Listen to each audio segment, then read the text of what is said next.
Gold के ऊपर एक और बात मैंने कही थी कल, आपके तोते उड़ जाएंगे सुन के, और आपके मंजन फरोश मेंटोर्स के जो यहाँ पे आके मुफ्त में सीख रहे हैं और आगे जाके अपनी प्राइवेट मेंटोरशिप में बेच रहे हैं। 1 आवर में मैंने गोल्ड के बारे में क्या कहा था।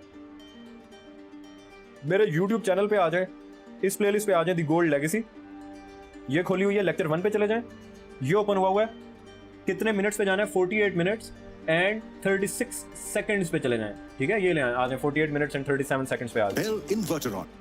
अब इसको हम साथ ही सुनते हैं, 48 मिनट्स 37 सेकंड्स, गौर से सुनना यहाँ पे मैं क्या कह रहा था।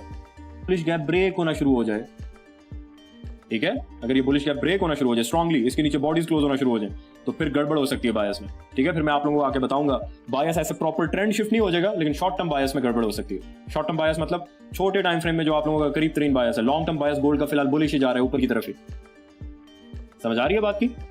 तो फिलहाल आप लोगों ने इस नजर से देखना, अगर इसका 50% स्ट्रांगली बॉडी से ब्रेक होना शुरू होता है या पूरा गैप ब्रेक होना शुरू होता है, तो फिर बुलिशनेस में मसले मसाइल हो सकते हैं। फिर इस गैप को आप टारगेट कर सकते हो, इस गैप को मार्क कर सकते हो, या फिर अल्टीमेटली इस लो को, ठीक है। लेकिन सुन लिया, 1 आवर का अगर ये बुलिश गैप इसका 50% स्ट्रांगली ब्रेक होना शुरू हुआ तो आप इस लो को टारगेट करोगे, लेकिन लॉन्ग टर्म बायस हमारा बुलिश ही रहेगा।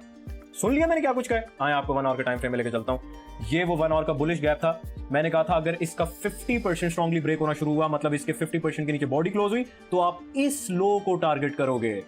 50% के नीचे बॉडी क्लोज हुई, इस लो तक मार्केट आई, लेकिन मैंने ये कहा था कि लॉन्ग टर्म बायस ओवरऑल ट्रेंड हमारा वो बुलिश ही रहेगा, तो नीचे आने के बावजूद मार्केट बुलिश ही रहेगी अल्लाह के करम से। और क्या करूं भाई मैं, और क्या चाहते हो, मैं आपको सिर्फ सिग्नल नहीं दे रहा होता भाई, लॉजिक भी तो बताता हूं।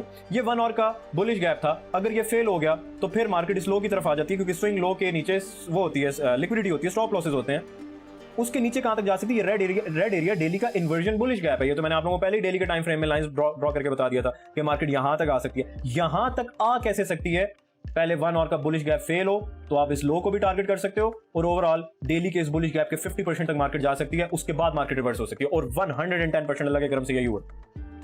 ये बंदा 15 मिनट से अपनी तारीफें कर रहा है या दूसरों को बुरा भला कह रहा है, आपके दिमाग में अगर ये आ रहा है तो आप चले जाओ यहाँ से।